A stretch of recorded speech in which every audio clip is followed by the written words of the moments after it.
Echo Stomp connects, but you have the snowball to save temporarily. Ponlo makes his way over as well. ZZQ trying to run away, but the first blood is going to be onto the Shadow Fiend.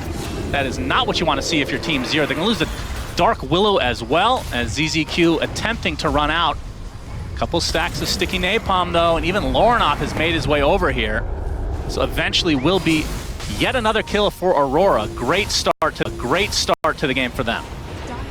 Yeah, this going to be delayed even more, but he will die. It's a very good sequence. This is one of the things historically you used to do a lot against safe lane Shadow Fiend. You mentioned the Darkseer classic of cutting the wave, but the way they designed this gank was really nice. They cut behind the wave, they bring Elder Titan. On the cliff is ZZQ. We'll be able to snowball down, but he's just going to be brought down into the tier 1.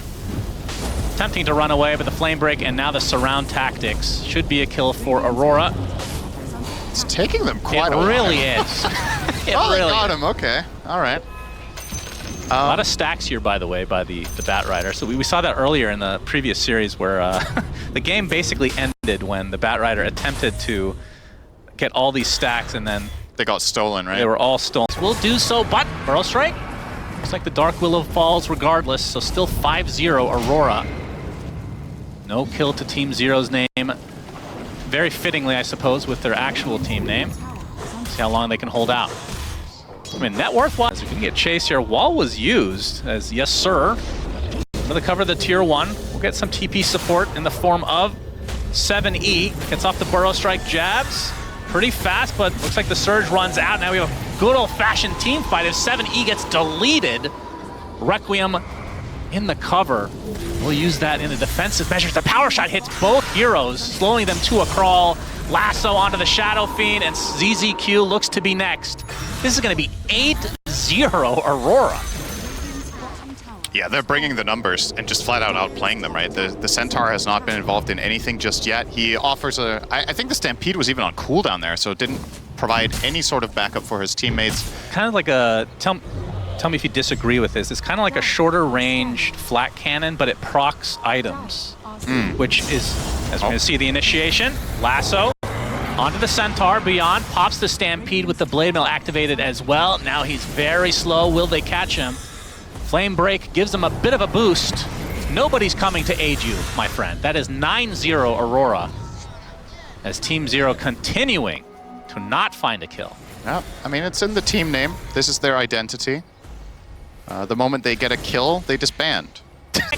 Looks like this Bat Rider will be the first kill of the game for Team Zero. They are on the board officially. Terrorize going to be used basically on Lornoff as 7E just barely gets out. He almost killed himself stunning into Timber. He just took like 700 damage by going next to him in his Sandstorm and Epicenter combo, and Timber was barely tickled with his presence plus Mask of Madness. And obviously happy to have the Specialist's Array, not particularly helping here, but just helping the hero in general in the game. I think Aurora could maybe get a fight after this if they fancy it. They're not going to be too late for power it. Shot. Oh, almost stole it. Okay, almost stole it, but yes, sir, gets the Aegis. You'll be able to kill off the Tusk right off the bat, and I think Team Zero will... Oh, he missed the chain, Lornoff. No Timber Chain for you. Gets hoof stomped and will die mid-Timber Chain.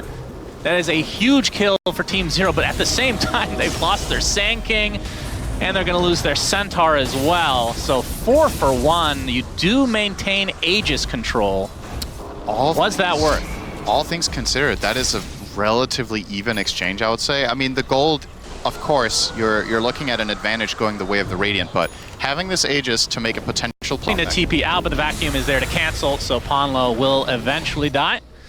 So Team Zero... Again, another death to their name, but not really falling that far behind, all things considered. Yeah, this is a relatively irrelevant death. You know, they did TP rotations to kill a position 4 next to their towers, and it's a pretty... Okay, but the lasso, Q, onto Ponlo. Oh, the counter initiation from Beyond gets the hoof stomp into the double edge. Power shot gonna slow him a bit. You can see Team Zero maybe potentially trying to run back here. The vacuum is there. Shadow Fiend ult used as well. Echo Stomp is there, but the hoof stomp finally comes out from Beyond, but he just gets destroyed along with the Dark Willow. Yes, sir, is dead. And that leaves one member of Team Zero alive, and that is 7E. The BKB about to run out. And that looks to be a full team wipe, an ultra kill for Lornoff. They lose the Aegis, but nobody else died. Yeah.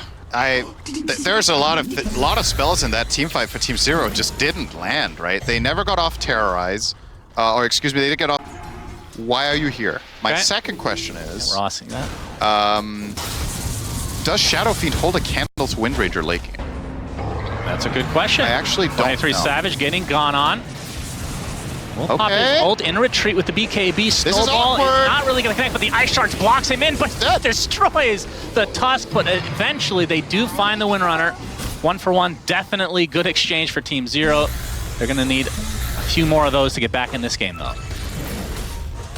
He was just completely alone on that Wind Ranger going for this move. And on again, this time dies within the Shadow Realm. A 7E cancellation of the teleportation. Oh, he is gone. And he is a goner as well. So 2 quick kills for Aurora. Yep. Yeah, so in a little bit more detail, and we got the reverse 3-2-2, of course. Oh, there you go. So the problem that Zero faces a little bit is perhaps an issue in their lineup. If you want to look at it on a bigger scale, is shock him, just rip him a new one. 7E. See the buyback onto the Centaur to get back in this fight as fast as possible. Echo Stomp delaying everything, though. Man, so much damage in the backline, too. SF and Sand King both popping their BKBs. Tusk is down to half. Clean kill. Ponlo on the cliff as well. That's a double for 23 Savage, as they will likely just prepare for this Roche and 7E. Do they have the vision? They definitely do now, as Q continuing to pursue. And he's left to his own devices, an eventual death. Yet another kill for Aurora, 26-3, right on the doorsteps of Roche number 3 with the old Aghanim Scepter. Who takes this? Windrunner? Honestly, they're not going to do it, but the way that Q has been initiating literally, even temporarily, but the Whirlwind is doing so much damage. Beyond goes in with the Stampede. In fact, has the cart. Didn't even realize that. Shadow Fiend, very useful inside that cart. He's a demon in a cart. This is a fantasy game. Mid lane goes to look at the damage again from 23 Savage. Sand King is dead in the blink of an eye. Yes, sir, trying to use his ult, but will back away instead. Q looking for an opening, not finding one yet. As the Sand King buys back into the game. Still has his Epi to work with. But Lorna just seems impossible. It's already at half HP. Oh, they're gonna try, maybe. Activated. No. Faking out the Epi? Is he actually gonna go for it? No, now he got Chakra. No, he will never use it the rest of the game. That's my call. 23 Savage with the Whirlwind, yes sir. Getting into the high ground, but brought back to the low ground, and insta-Gibbs himself. 3 dead, just like that, and the game is over. Aurora completely stomps Team Zero in this game number 1. Yeah, I mean, there isn't really much to write home about, is there? They just got absolutely crushed. I really like everything Aurora did in this game. I think the first